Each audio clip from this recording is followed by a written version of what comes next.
Shalom, shalom. Shalom. First and foremost, we're going to give all praises, glory, and honor to Yahweh, Ba'ashem, Yahushai, Ba'ashem, Rakakadash.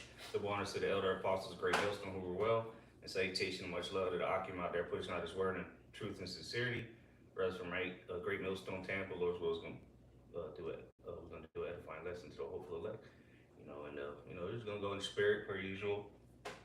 So whatever brothers got, want to bring out, I'll just scroll through these news articles, see what prophecy we can get out of them.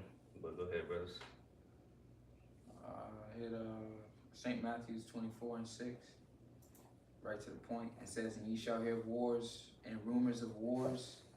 See that ye be not troubled, for all these things must come to pass." So the stage for World War III, America, Iran, that headline, it had to be set. All right, so that's beautiful, for these things must come to pass. So the stage is set. It's just that, other prophecies have to come to pass. Other things have to happen before it fully sets off. But the beautiful part is said, for it must come to pass. So it came to pass, the stage is set. It says, but the end is not yet. For nation shall rise against nation and kingdom against kingdom. All right, and that's basically what you're seeing. That's the, point we're at, man. It said, for there should be famines, pestilence, earthquakes, in diverse places. All these are the beginning of sorrow. So we're in a beginning of sorrows, wars, and rumors of wars. All right, the stage for World War III is set. All right, and that's us entering into that sixth trouble. All right, the seventh is the complete, destruction. All right, of Esau's world by the way of the missile. So we're in the beginning of sorrows, the sixth trouble, where at any day now, basically waiting on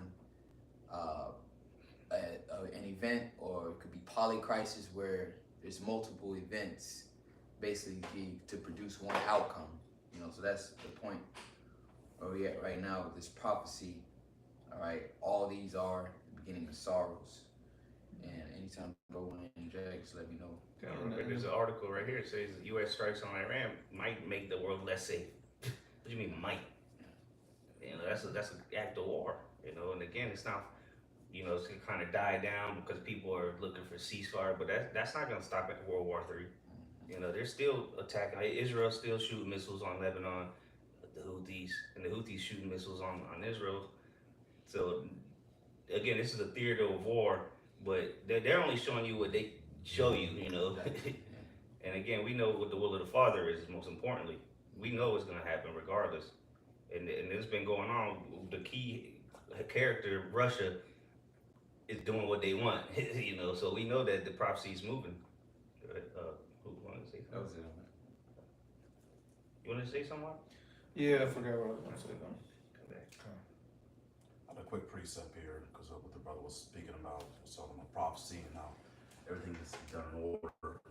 Isn't that part of the prayer that will be done as decently? I'll paraphrase this question. What is it? The Father's prayer.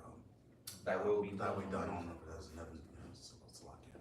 But this is 1 Corinthians 14:40. It says, "Let all things be done decently and in order." All right, so just like I was saying, it goes hand in hand with prophecy as well. Things can't go ahead of each other, like putting the cart before the horse. So we're waiting on the mark of the beast, and something happened to implement that particular plan that this devil has in store. That's all I got. Well, and that's part of it. The wars are part of implementing the chip. The apostles say the end's not going to come until the mark of the beast, the hour of temptation, right? The mark of the beast being made mandatory. But that doesn't mean that war is not going to begin. The destruction of America is not going to come. That's preserved for the day of the Lord. But all these other things, the Lord says, shall there not be fire? Roughly paraphrasing. So there's going to be chaos on the earth, man. All these prophecies got to be fulfilled. Wars, people dying in wars. The conscription or draft. To get these a lot of Americans out of here. Or the civil, the political turmoil, like it says in the GMT, and I think it's the second Ezra 15. It says the people are going to be fighting against the legitimate government in the GMT. So we're witnessing now, you know, people, which is going to turn up even more civil war. Even Esau even came out, which I don't know if it was Edomite, the director of the movie Civil War that came out last year, I think it was, and they showed you that's pretty much what's happening. And now they got um, the green light from Trump, you know, to come masked up, unidentifiable, and they call themselves ICE or Homeland Security or Homeland Border Patrol. They grabbing niggas up with no questions asked. But won't identify themselves. Yep. Chasing niggas down the street. It's like there's been all kind of videos on the internet of this shit. And how do you know? And their badge doesn't say anything. It's just a badge you can buy off of Family Dollar. You know, and they just Velcro the little shit you can buy all that. So you know, who knows who these people are, man? Again, that's what they're gonna do when that draft comes. They're just gonna start grabbing you men up.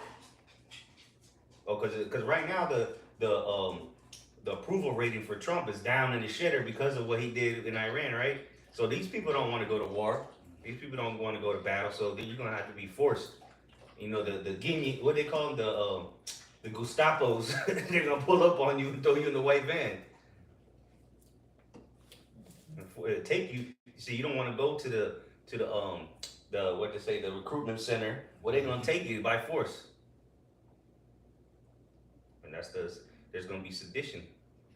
Because we already see it. People are disapproving of the government. They didn't do, which that was just one bug out. But didn't somebody just pull up on one of the governors or the senators at their house, dressed as ICE, right, or something like that? He was dressed up as somebody, or a police officer, blew her brains out, her and her husband. It was during the No Kings protest that same weekend.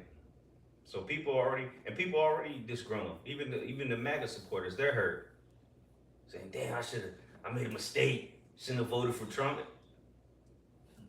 Like that was gonna make a difference anyway, you know. But the point is the spirit of these Egyptians is getting stirred up to fight against one another, and at the same time, you're still gonna have to go to war. You said that you got his precept to back you up. This is Isaiah 19, verse 1. And it says, "The burden of Egypt, behold, the Lord, Yahweh, Ba'ashem Yahushai, rideth upon a swift cloud, and shall come into Egypt, and the idols of Egypt shall be moved at his presence, and the heart of Egypt shall melt in the midst of it. And I will set the Egyptians against the Egyptians, and they shall fight every one against his brother, and every one against his neighbor, city against city, and kingdom against kingdom." Yeah, you got it. You got it. Yeah, that's what we're seeing unfold. The Lord is starting to invade this land. I think he done binded the strong man, and he done pretty much put them in a state of confusion. These devils are trying to further their agenda, but they're moving sloppy. Okay, this is why the world pretty much is starting to wake up to their madness, and it's due to the prophets, man. As the scriptures say, least Satan shall get advantage over us, for we are not ignorant of his schemes. And what we're doing through the spirit and power of Yahweh Ba'ashem Yahushai is exposing him, man. And the Lord is more so exposing him through us. So now this devil, being that he's pushed in a corner where he can't move with all subtlety as the past because he operated in the shadow. Now his shame is exposed. He's going to come down with great wrath, stirring up this confusion where eventually, we're going to go into Jacob's trouble, man, where it's going to be neighbors against neighbors, civil war, all right, with these different immigration situations, these different civil unrest. This is what's brewing up, man. These kind of events. Not to forget to mention, the wars globally that's going on that's eventually going to affect us locally. You said that it would cause the heart of Egypt to melt. Well, all these things that are taking place is doing exactly that. Because the heart of Egypt is that peace and safety. People come here to think that, this is a civilized world. People aren't dying like they do in all these other, places on the earth. Got And healthcare. Yeah, you well taken care of, your pleasures. But all that is starting to fail. Now the Lord is starting to have these things dissolve. They're going away. They're disappearing. The fun, people still acting like they're going to be having fun here in the next couple months. Things is getting ready to get real bad real fast. The brothers were talking about it yesterday at camp. In 1 hour and one day, you can wake up and the whole world has completely changed. Life as you know it is no longer going to be the same. You ain't even going to have to go to work. Okay? There's going to be terrorist attacks left and right, so to say. And then things will never be the same. Things are going to just continue to, quote unquote, spiral out of control. There you go. And it ain't gonna be like the Boston bombing, right? A couple niggas was running at a marathon. Nah, it's gonna be attacks on infrastructure, at your Walmart, places that people need, So they blow up a substation, right? A white van pulls up and blows up.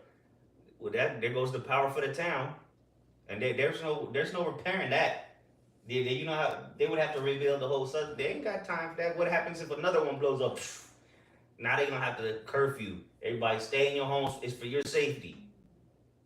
And what happens when you run out of food and you ain't got lights? It's a hot summer. They're saying it's gonna be one of the hottest summer on record. It's already it was 100+ degrees up north. So what happens when the lights go out and it's 108 degrees outside? And the food in your fridge is rotten now. You got maggots in there.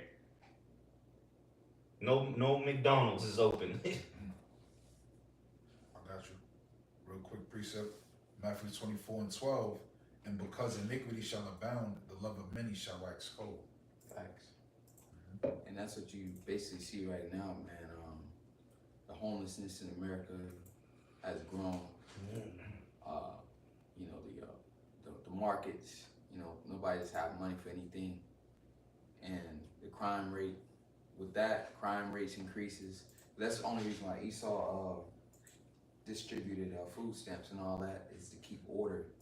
It's not because he cares. He cares about. Yeah, he loves you. Yeah, he loves you. No, he did that to keep order from, petty theft, crimes, people stealing food stamps and welfare. That keeps order.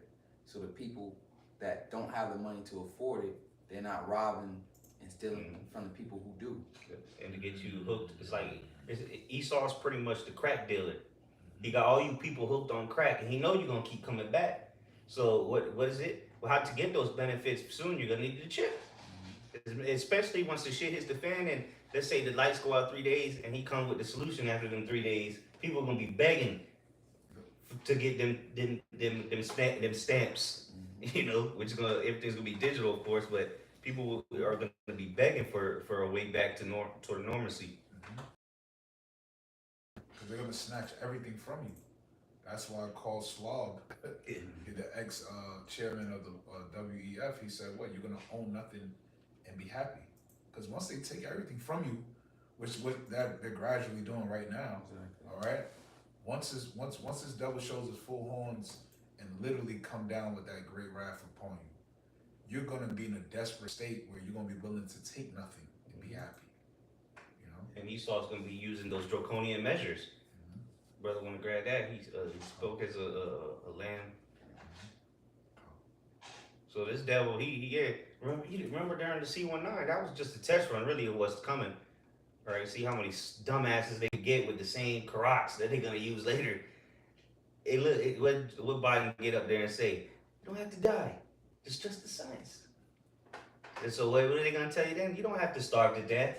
Because again, we mentioned this yesterday at camp. In a time of famine, that's when the people are easily tempted. When they can't eat, that's the best time to get them. When they've lost it all, they'll sell out because they have nothing to lose.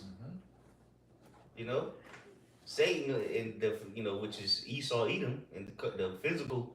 All right, which is in the scriptures it says he's the old serpent, Satan, the devil, all right, the beast. He gonna come and tempt you, aka the hour of temptation, and it's gonna be via the chip. And you can say what you want, you other bug out camps, but hey, that time is quickly approaching. There's no more. Oh, maybe they'll throw in the chip. Nah, man, the proof is in the pudding. RFK, because we've done videos on these things that RFK just came out with about the wearables.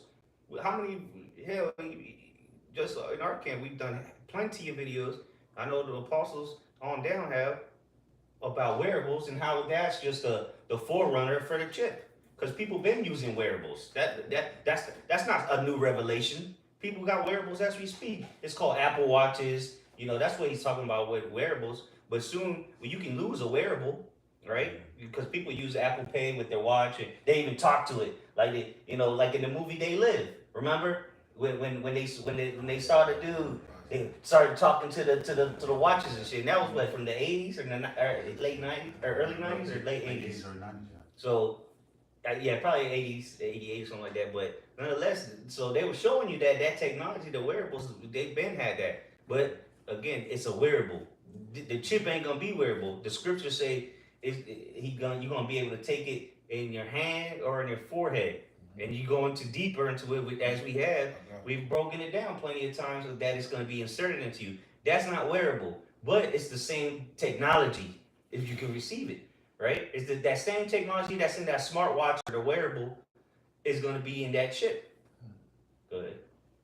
Revelations 13 and 11. And I beheld another beast coming out of the earth, and he had 2 horns like a lamb, and he spoke as a dragon. Yeah, so they speak with all peace and safety and all this. We're going to take care of you. Real nice and smooth, soft. You know, that's what we say, never trust an enemy. But really, read that again, Baba Shah. Because again, he's the dragon. You know, this is the dragon, the old serpent. That garden snake, right? Because that serpent was in the garden. That garden snake turned into a beast, man, a dragon.